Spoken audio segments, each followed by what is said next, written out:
안녕하세요. 제가 이혼을 하게 된 지도 벌써 2년이란 시간이 지나 3년에 가까워지고 있네요. 아예 잊었다면 거짓말이겠지만 꽤 오랫동안 떠올리지 않고 있었는데 최근에 저의 이혼의 결정적인 원인이 되었던 전신회를 보게 되었는데 다시 이혼하던 순간이 떠오르더라고요. 그래서 하소연도 할 겸해서 사연을 써봅니다. 긴 이야기가 될 수 있지만 한번 들어주시겠어요? 저와 남편의 첫 만남은 황당하기도 했고 웃기기도 했어요. 당시 맛집으로 유명했던 떡볶이집이 있었는데 남편과 전 그곳에서 처음 만났죠.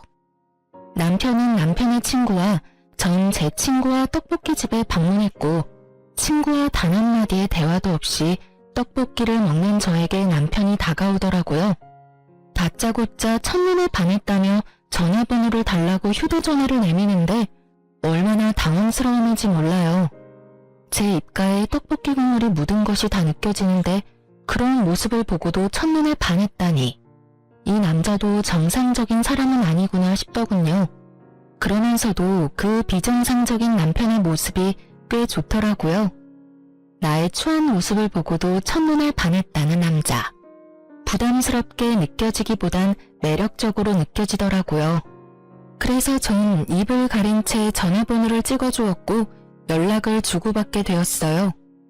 그렇게 저희는 가볍게 만나보며 3달간 서로를 알아보는 시간을 가졌고 그 후엔 자연스럽게 진행되었어요. 남들과 같이 불타는 연애 기간을 거쳐 결혼까지 하게 되었죠. 결혼 이야기가 오갈 당시 한 가지 걸리는 부분이 있었는데 그건 다름 아닌 남편의 가족관계 때문이었어요. 남편은 누나만 3명인 그야말로 아들 귀한 집에 막내 아들이라는 사실이 꽤 걸리더라고요. 이세 문제는 시모가 아들 못 낳는 서러움이 컸던 터라 딸이든 아들이든 원하는 시기에 하나만 낳아서 잘 키우면 된다고 말해준 덕분에 안심이 되었지만 문제는 시모가 셋이나 된다는 것이었어요. 결혼하는 순간 시모가 1명이 아닌 3명이 될 것만 같은 그런 느낌적인 느낌이 쉽사리 사라지지 않더라고요. 제가 알게 모르게 걱정하는 눈치니 남편이 이렇게 말하더군요. 자기가 그렇게 걱정할 필요 없어. 누나들 다 시집가서 애 키우고 산다고 나한테 신경 쓸 겨를이 없거든. 다들 본인 가정 지키며 산다고 바빠. 전 이런 남편의 말을 믿고 결혼을 하게 되었고 남편의 말대로 신우들은 저희 부부에게 무관심에 가까울 정도로 관심이 없었어요. 그 흔한 안부 연락조차 없더군요. 가끔 제가 안부차 연락이라도 드리면 연락해준 건 정말 고마운데 앞으로는 굳이 이러지 않아도 된다며 저를 위해 주셨고 전 오로지 부부 사이만 신경 쓰며 행복한 신혼생활을 즐기고 있었어요.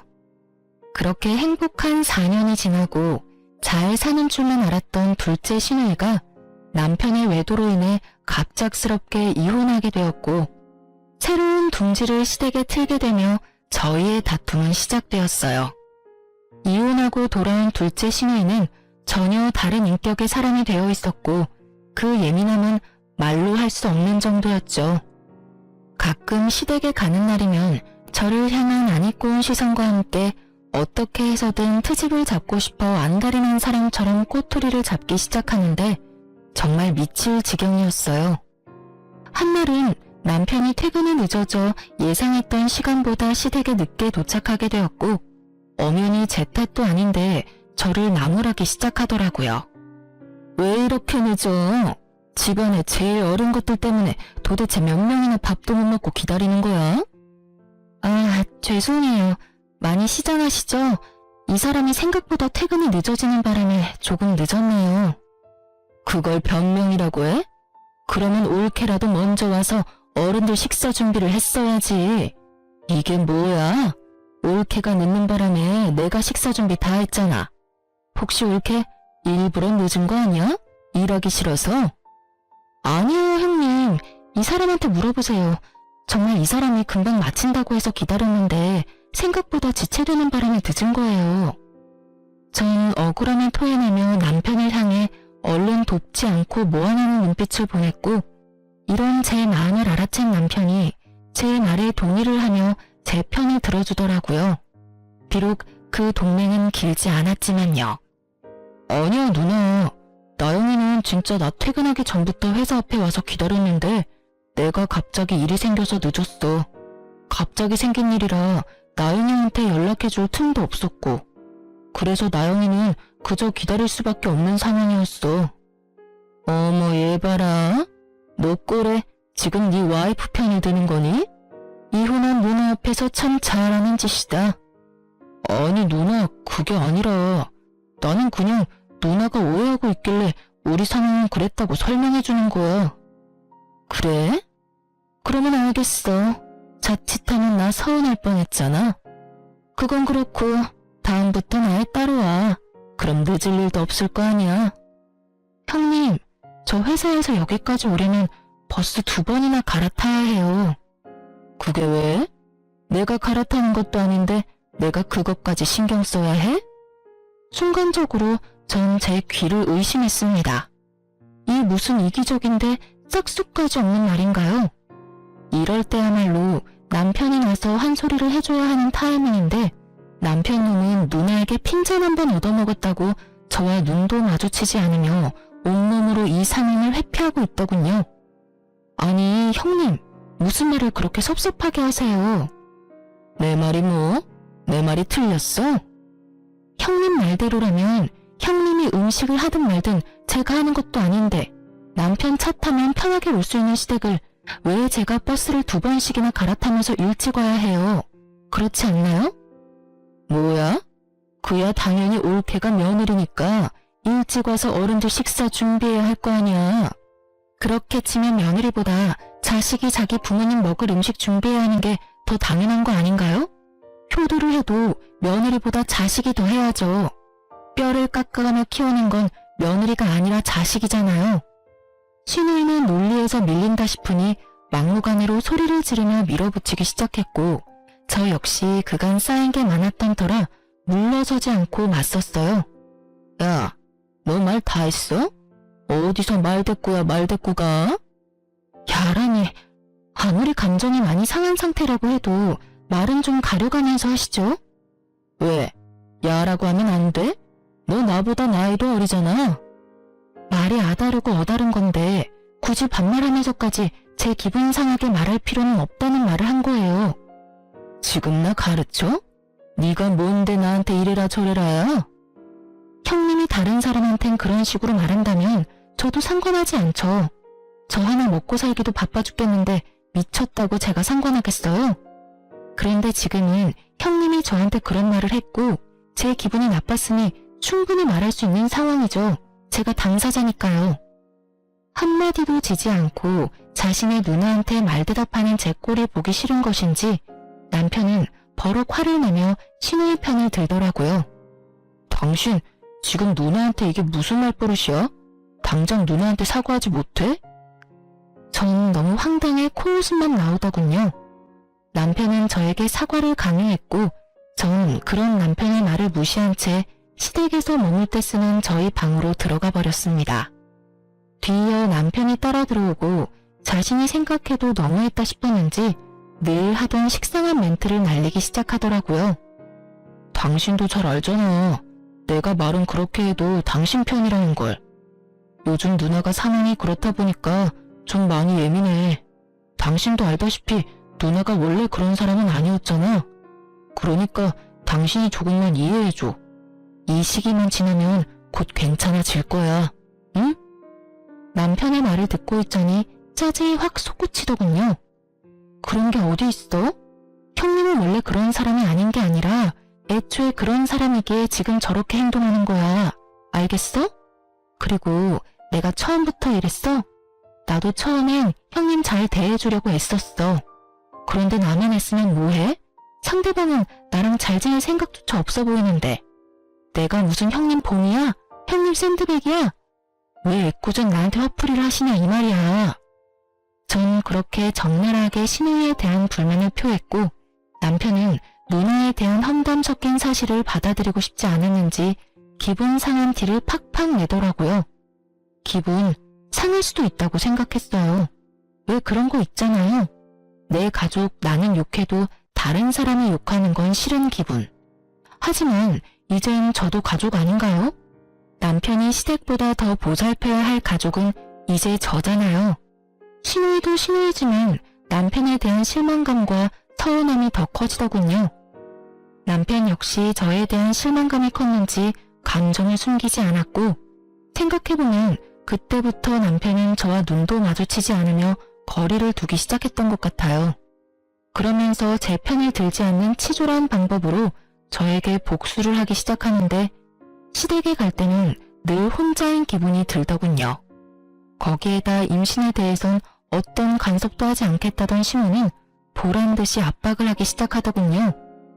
예, 너희 결혼한 지가 벌써 4년이 지나간다. 이쯤 되면 너희도 아기 소식 들릴 때가 되지 않았니? 아, 그렇긴 한데 그게 생각보다 쉽진 않네요.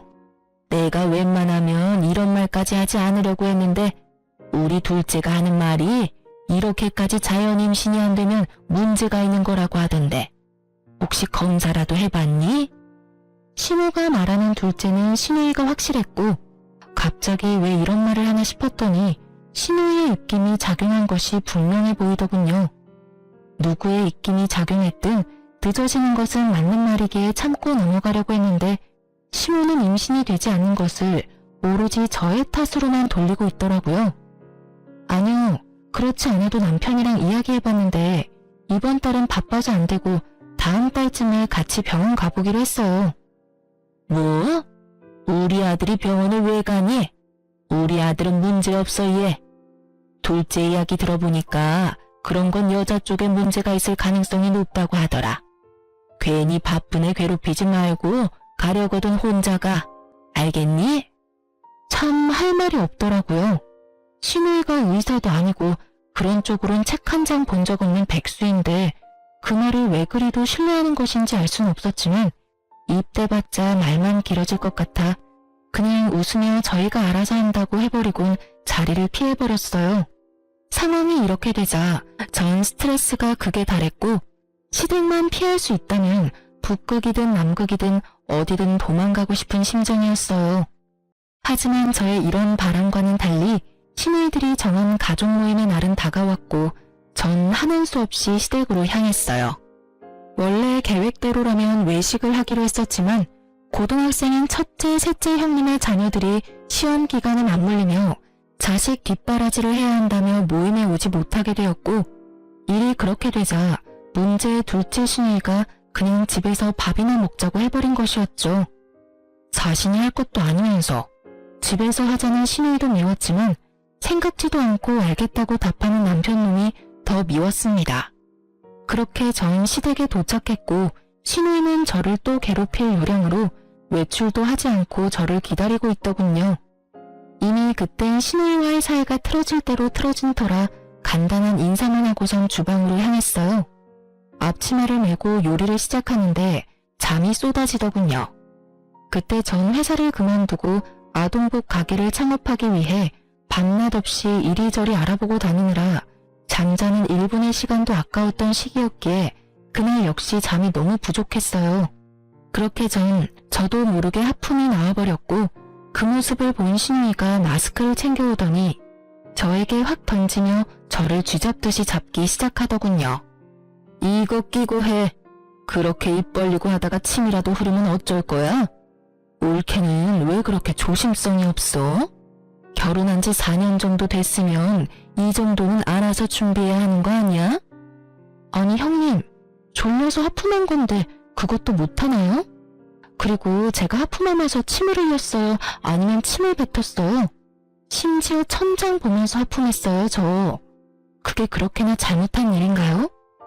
올케, 정말 몰라서 물어? 어른들 드실 요리하면서 하품하는 자체가 더러운 행동인 거야. 알겠어? 오늘은 아쉬운 대로 이 마스크 쓰고 하고 다음부턴 주방에서 쓰는 투명 위생 마스크 사와서 그거 쓰고 해. 알겠어? 이 무슨 말도 안 되는 소리인가요? 시댁이 무슨 대기업 구내식당도 아니고 재채기도 아니고 제가 무슨 병균도 아니고 하품 한 번 했다고 마스크까지 끼라뇨. 뭐 청결을 위해서 마스크쯤 낄 수 있다고 생각해요.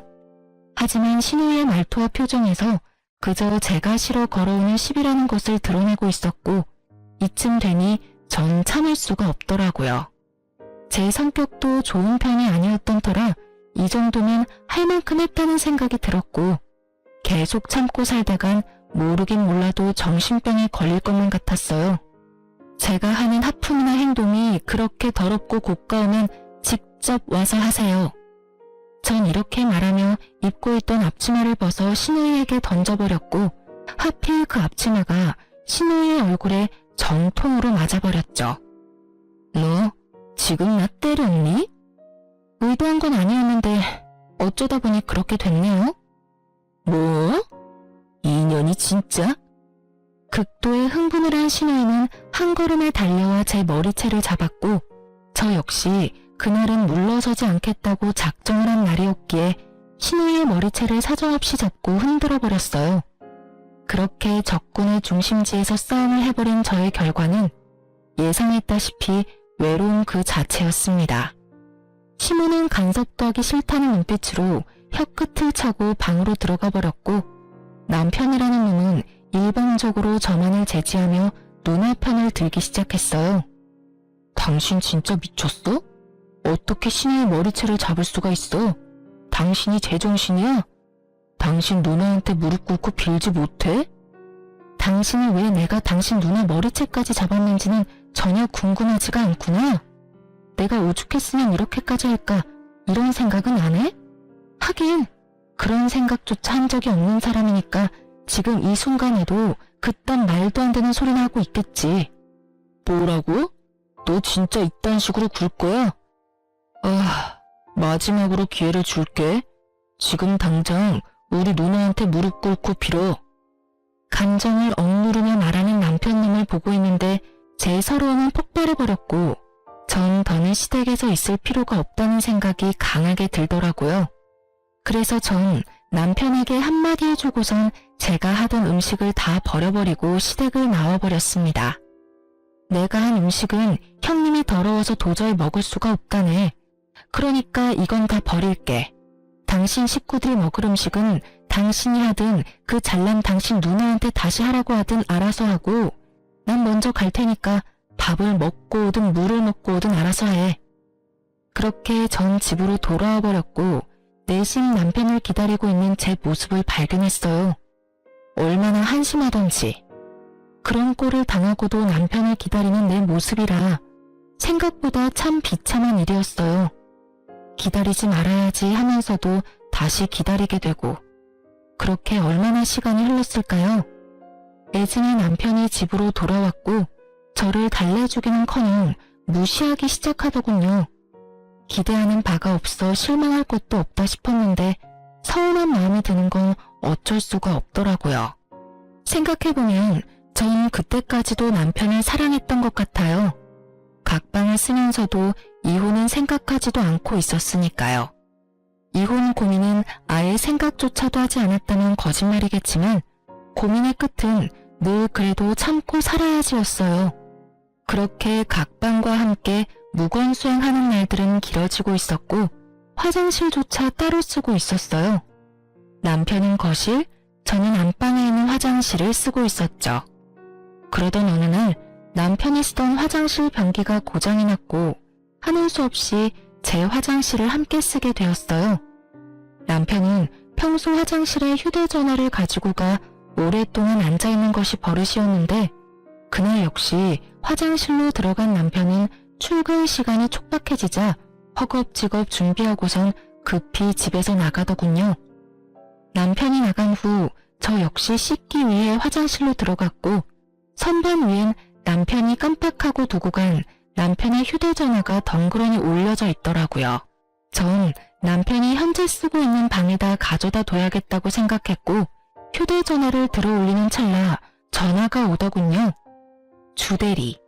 액정에 보이는 것은 주대리였어요.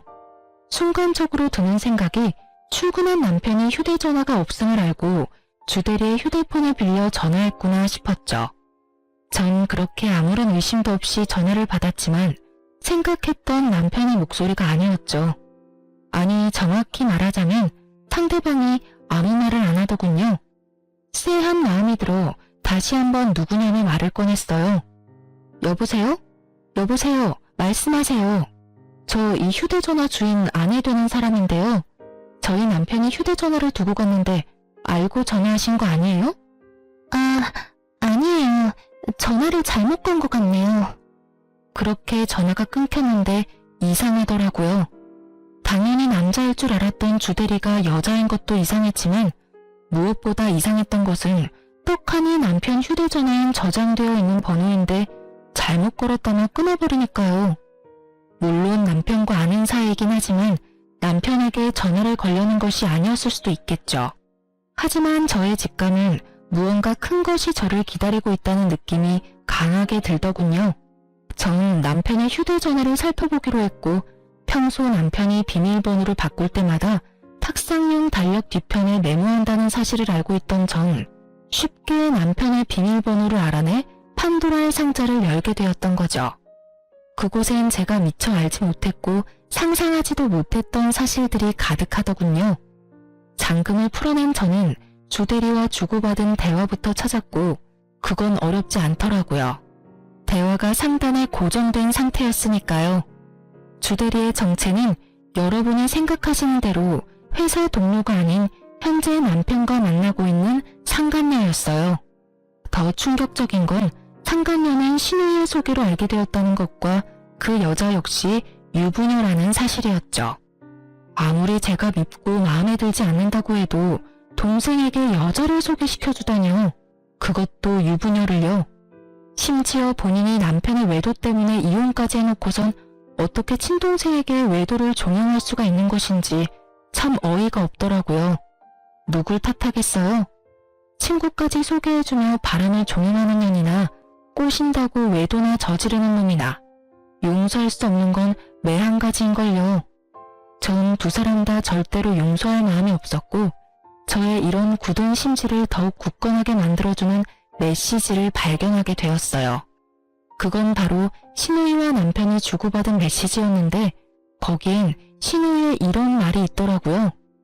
너도 내 친구 만나면서 스트레스 좀 풀고 살아. 옳게 하는 꼴을 보니 너 숨도 못 쉬고 살 것 같더라.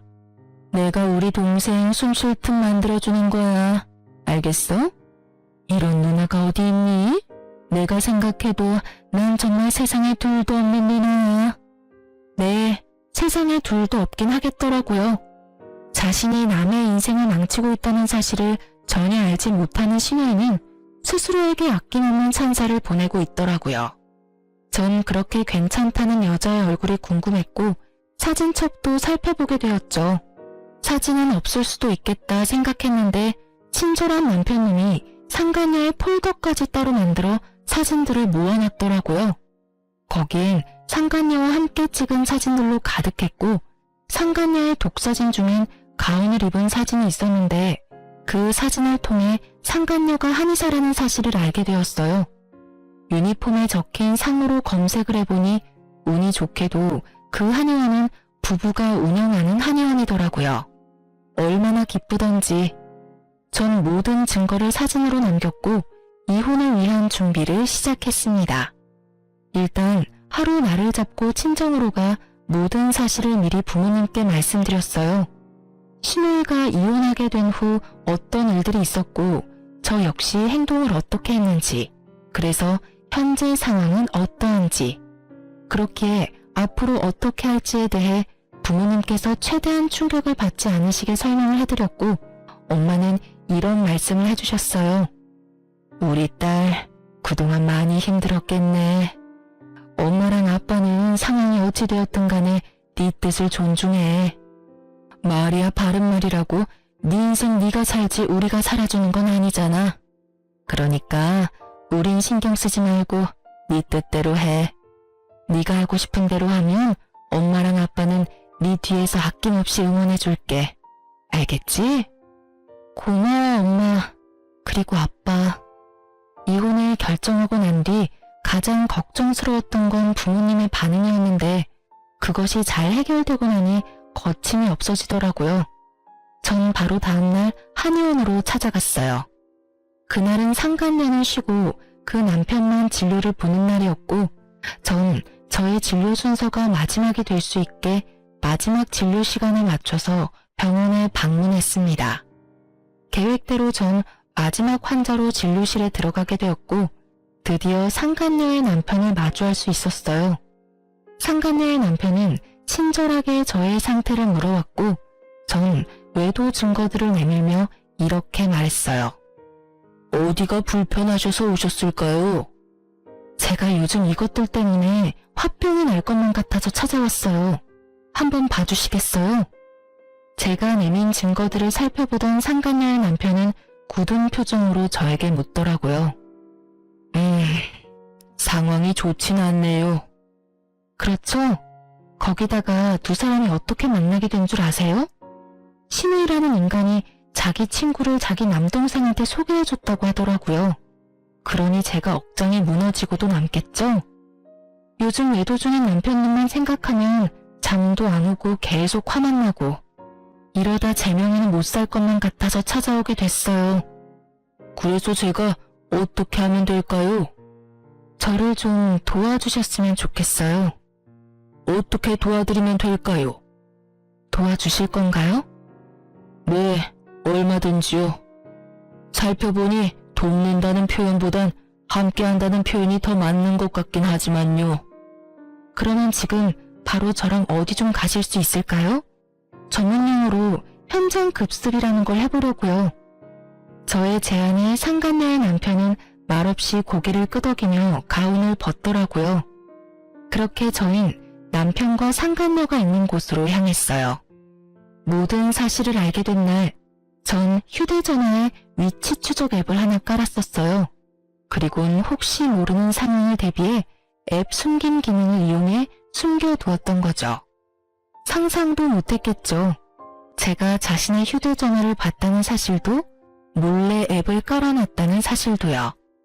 이러한 사실을 알지 못하는 남편은 신나게 여러 장소를 오가더군요. 드디어 남편의 위치가 한 곳에 멈추고 저와 상간녀의 남편은 앱이 알려주는 곳으로 향했고 앱의 정확도가 떨어져 그 주변을 맴돌기 시작했어요. 그러던 와중 남편의 차를 발견하게 되었고 그곳에서 남편을 발견하게 되었습니다. 남편은 고급 레스토랑에 있었는데 옆자리인 상간녀가 앞자리인 신우이가 자리하고 있더군요. 어쩜 그렇게 화기애애하게 모여있을 수가 있는지 그 모습을 보는데 화는커녕 허탈하더라고요. 저라고 처음부터 신우이에게 그렇게 막대먹게 군 건 아니었어요. 처음 신우이가 이혼하고 돌아왔을 땐 저도 신우이에게 살갑게 굴며 잘 대해주려고 했었어요. 안쓰럽기도 했던 것 같아요. 다른 것도 아닌 믿었던 남편에게 배신당하고 돌아온 신우이였으니까요. 같은 여자로서 그리고 가족으로서 한 사람을 진심으로 보듬어주려고 애썼었는데 그런 저의 마음을 짓밟고 막대했던 건 다름 아닌 신우이였습니다. 저에겐 그렇게 상식이란 없는 사람처럼 막대하더니 그곳에 웃고 있는 모습을 보는데 참 허탈하더군요. 남편의 미소도 마찬가지였었고요. 그런 저와는 달리 상간녀의 남편은 더욱 굳은 표정을 하며 그 인간들에게 다가가고 있더군요. 저도 그 뒤를 따랐고 아무것도 모르는 상간녀와 제 남편은 신우의 시선에도 아랑곳하지 않고 서로 음식을 먹여주며 손을 잡고 있더군요. 테이블에 가까워지자 저희를 먼저 발견한 신우이가 두 사람에게 빨리 떨어지라는 사인을 보내는 듯 했지만 눈치를 사이좋게 쌈 싸먹은 남편과 상간녀는 계속해서 애정행각을 벌이더라고요. 이윽고 저희가 테이블 앞에 섰을 때 놀란 상간녀가 남편의 손길을 뿌리치며 그 자리에서 벌떡 일어섰지만 이미 늦은 일이었죠. 이미 걸어오며 볼 꼴 못 볼 꼴을 다 본 후였으니까요. 자리에서 일어난 상간녀는 신우이를 손가락으로 가리키며 자기 남편을 향해 변명 섞인 설명을 하기 시작하더라고요. 그게 여보, 이게 어떻게 된 일이냐면 당신도 내 친구 알지? 얘가 내 친구인데 남동생이랑 저녁을 먹고 있다길래 친구도 볼 겸 혼자 먹기 싫기도 해서 겸사겸사 합석해서 먹고 있었어. 정말이야. 뭐 어느 정도는 맞는 말이긴 하더군요. 두 사람이 남매 사이가 맞긴 하니까요. 상간녀의 되지도 않는 변명을 듣던 상간녀의 남편은 낮게 깔린 목소리로 말했어요. 넌 내가 병신으로 보이니? 뻔뻔하게 거짓말 좀 그만해. 서로 음식도 먹여주고 손도 주물럭거리면서 좋아 죽는 거 내가 다 봤어. 난 당신이 그런 식으로도 웃을 수 있는 사람인 건 또 몰랐네. 그렇게 행복했으면 진작 말하지 그랬어. 그러면 내가 미련 없이 놔줬을 텐데 말이야. 낮게 깔려 감정도 없는 그 목소리가 더욱 무섭게 느껴지더라고요. 상간녀 역시 그러했는지 그 자리에서 무릎을 꿇더니 애원하기 시작하더군요. 아니야 여보, 왜 그렇게 무서운 말을 해. 난 당신밖에 없어. 난 당신 옆에 있어야 비로소 행복하다는 거 당신이 더 잘 알잖아. 글쎄, 나도 그런 줄 알고 살았는데 오늘 내가 보고 들은 건 내가 이때껏 알았던 사실과는 좀 상반되더라고. 뭘 보고 뭘 들었든 내가 다 설명할 수 있어. 정말이야 여보. 제발 내 말 좀 들어줘. 나한테 한 번만 더 기회를 줘.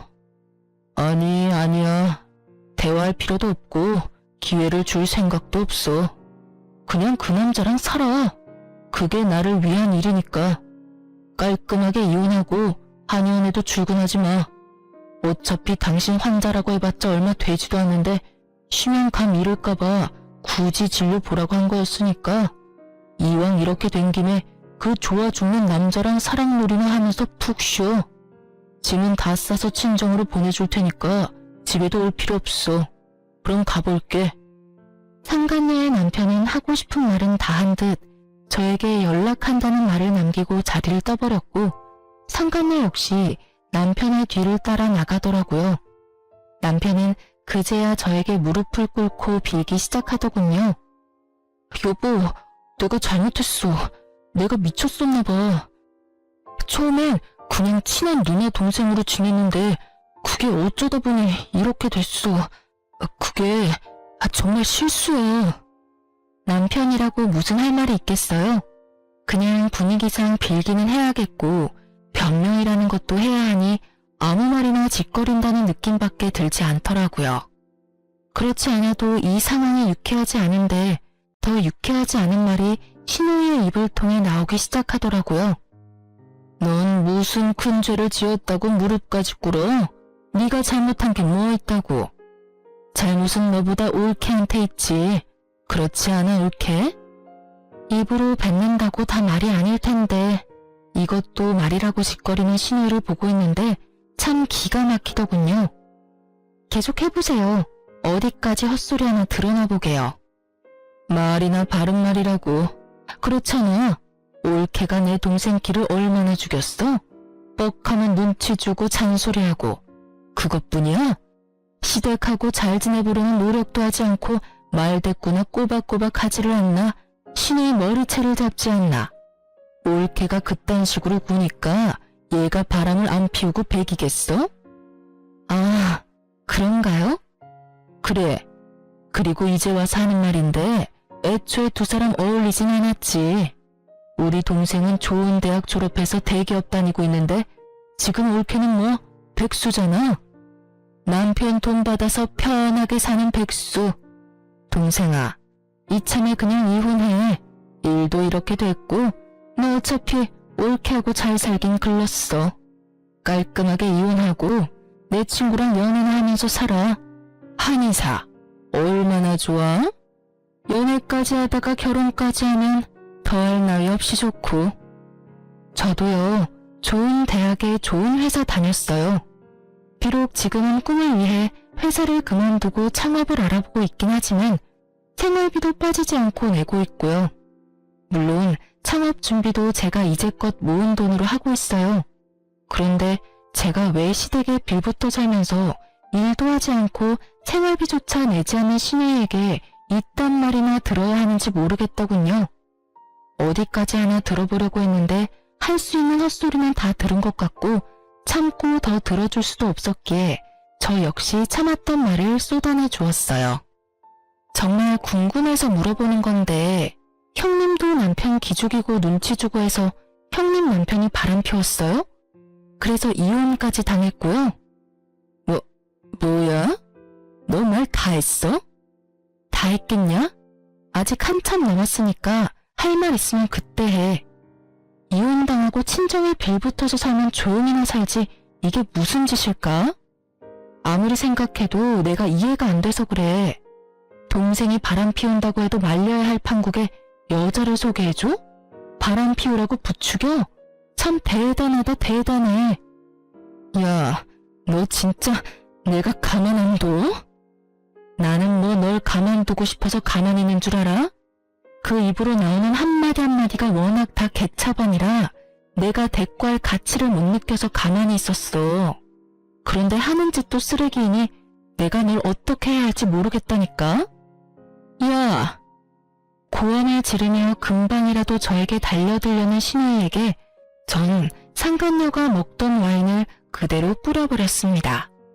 남편놈은 아무 말도 하지 않고 그저 바라만 보고 있었고 전 그런 남편놈의 머리 위로 상간녀와 먹던 음식들을 부어버렸어요.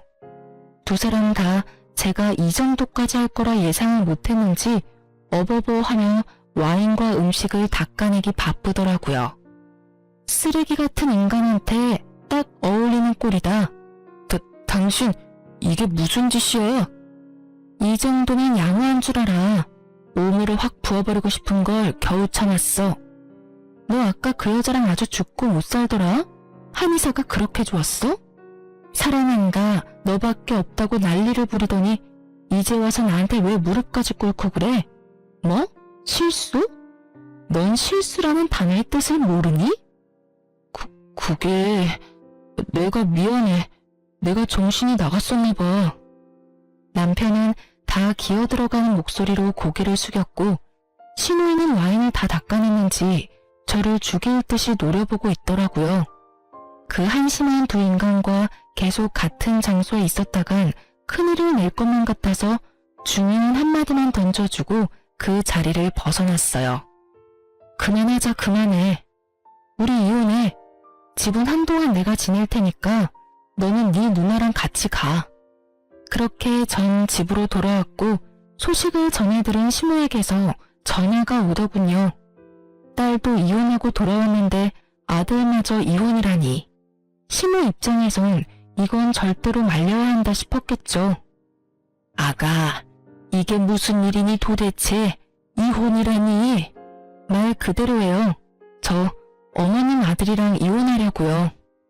갑자기 왜 그래? 너희 싸웠니? 아니, 아무리 싸웠다고 해도 이혼이 그렇게 쉽게 결정할 문제야? 상황이 이렇게 심각한데 이 와중에 시모에게 아무 말도 하지 않은 것 같더라고요. 숨긴다고 숨겨줄 것도 아닌데. 그래서 전 있는 사실 그대로 시모에게 알려줬어요. 그냥 싸워서 헤어진 게 아니고요. 남편이 바람 피워서 이혼하고 돌아온 어머님 딸이 충격이 컸는지 자기 친구를 어머님 아들한테 소개해줬더라고요. 뭐라고? 그게 사실이야? 놀랍게도 사실이에요. 자기도 이혼했으니 동생도 이혼하길 바랬나 보죠 뭐.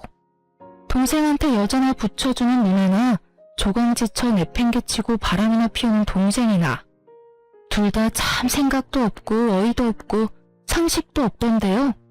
그러니까 저한테 전화해서 이러지 말고 어머님 자식들이나 볶으세요. 전 이혼 준비로 바빠서요. 그럼 들어가세요.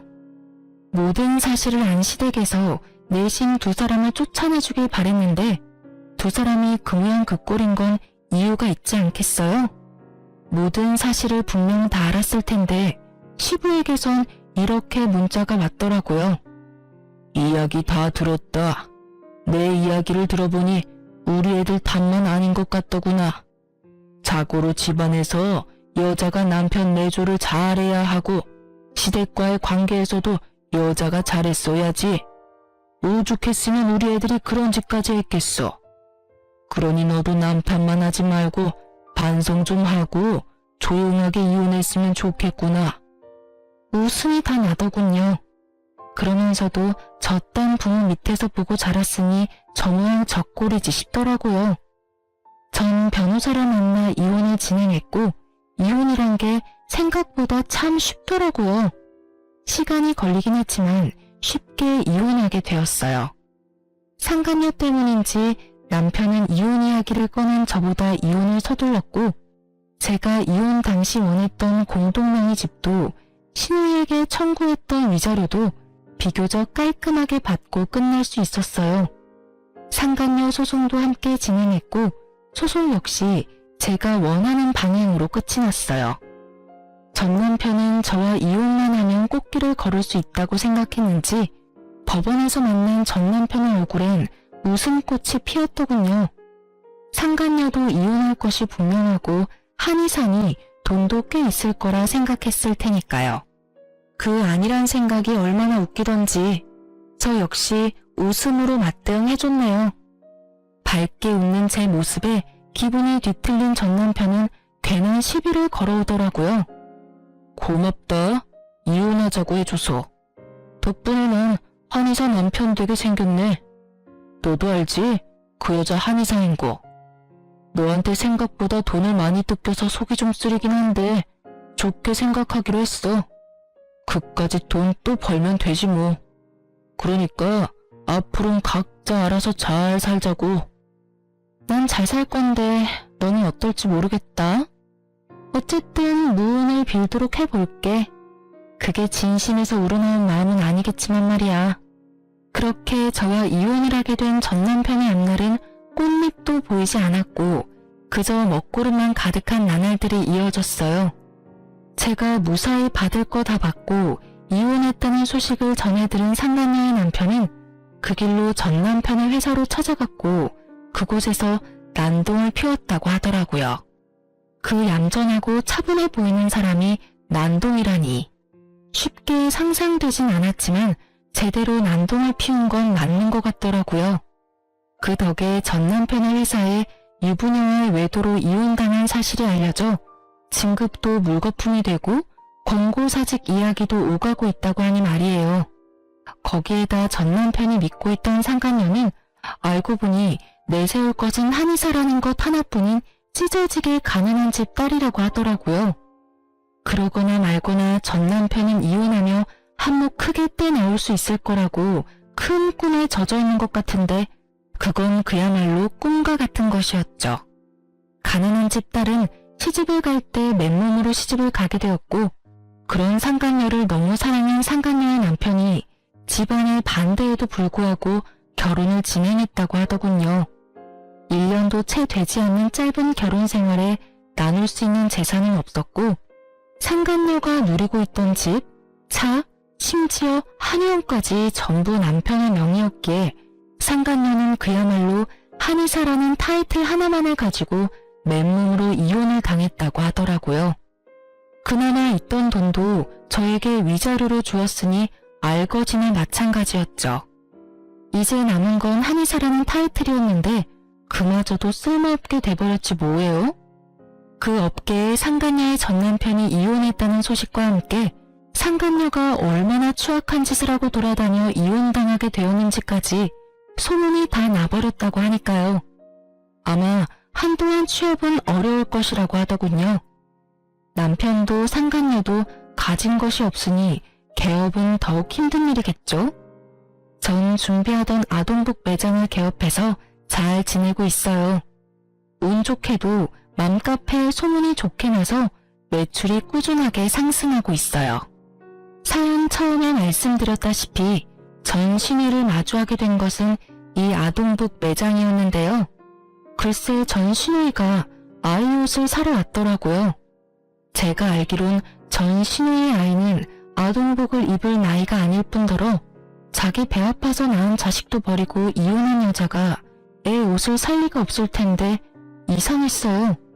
혹시 제가 매장을 열었다는 소식을 듣고 난동을 부리러 왔나 생각하던 찰나 전 신우이의 일행을 발견하게 됐어요. 그 일행의 정체가 누구냐면 말이죠. 놀라지 마세요. 글쎄 전 신우이의 신우이들이더라고요. 그것도 3명이요. 얼마나 웃었는지 몰라요. 저를 그렇게나 죽으라고 괴롭히더니 꼴을 재우는 집이 신우이가 3명인 집이라니. 운명이란 게 참 얄궂지 않나요? 어쨌든 전 신우이의 그 당당하다 못해 깎 수 없는 모습은 온데간데 없고 신우이들에게 모진 핍박과 홀대를 당하고 있더라고요. 얼마나 혹독한지 순간 불쌍하다는 생각이 들 뻔했지 뭐예요? 저를 발견한 전 신우이는 애써 저를 회피했지만 전 일부러 그 근처로 가 옷을 골라주기도 하며 전 신우이 곁을 떠나지 않았어요. 살펴보니 짐이 꽤 많던데 그조차도 전 신우이 손에 다 들려있더라고요. 옳게 똑바로 좀 들어. 혹시나 해서 하는 말인데 바닥에 내려놓을 생각도 하지 마. 그거 다 비싼 거야. 올케가 변상할 수 있는 그런 가격대가 아니라고. 그러니까 언니, 내 짐도 잘 챙기고 있죠? 그 화장품 자칫하면 망가진다고요. 혹시나 망가지면 난 가족이고 뭐고 없어요? 언니가 다 물어내야 한다고요. 아 맞다, 올케 식당 예약은 했지? 거기 예약 안 하면 자리도 없어. 오늘은 꼭 스시 먹고 싶은데 했지? 아 형님, 그게 제가 깜빡했어요. 어떻게 하죠? 그걸 나한테 물으면 어떡해. 내가 분명 잊지 말고 예약하라고 했잖아. 올케는 머리가 나빠? 아니 아무리 머리가 나쁘다고 해도 그 쉬운 일도 못하면 어떡해? 아 정말 짜증나. 꼴도 보기 싫으니까 떨어져서 따라와. 그러게 내가 격 떨어진 애랑 결혼하면 안 된다고 그렇게 말렸는데 초혼도 아니고 이혼이야 뭐가 좋다고 결혼까지 해서는. 아 짜증나. 떨어지라니까. 내 말 안 들려? 죄송해요 형님. 그렇게 전 신우이는 구석진 곳으로 가 고개를 숙이고 있더라고요. 정말 그 모습을 보는데 제가 사람을 착각했나 하는 생각마저 들더군요. 새 여자는 쇼핑을 마쳤는지 계산대 앞으로 왔고 저는 저희 가게에서 제일 잘 나가는 양말과 손수건을 챙겨주며 새 여자에게 이렇게 말했어요. 여러모로 고생이 많으시네요. 앞으로도 수고해주세요. 화이팅입니다. 시집살이 시키는 것도 고생이 많고 앞으로도 잘 부탁한다는 뜻이었어요. 제 말에 의아해하던 새 여자는 의아함도 잠시 저에게 친절하다면서 칭찬을 하며 감사하단 말을 전한 후 선물을 챙겨 나가더군요. 그 뒤를 대역 죄인처럼 쫓아가는 전 신우이의 뒷모습을 보고 있는데 정말 10년 묵은 채증이 내려가는 기분이더라고요. 모든 사실이 밝혀지고 난 후에도 미안하단 사과도 한마디 없이 당당한 전 신우이의 모습에 우라가 치밀어 올랐는데 그 우라가 한 방에 쑥 하고 내려가더군요. 그렇게 떠난 전 신우이는 다시 가게를 찾아오거나 하는 그런 일은 없었어요. 그 성정에 반성이라는 걸 했을 리는 없고 그딴 꼴을 보였으니 부끄럽기도 했겠죠. 전 요즘 바쁘게 살고 있어요. 오직 오프라인으로만 진행하고 있던 일을 이제 온라인 스토어도 함께 진행해볼 예정이에요. 여기저기 살펴보니까 라이브 방송도 많이들 하시는 것 같아 시간 날 때마다 공부하고 있답니다. 제가 열심히 하는 만큼 결과가 따라와 주겠죠? 바쁘긴 하지만 하루하루가 참 보람차고 행복하네요. 이로써 저의 긴 사연도 끝이 났어요. 긴 사연 들어주신 여러분 감사합니다.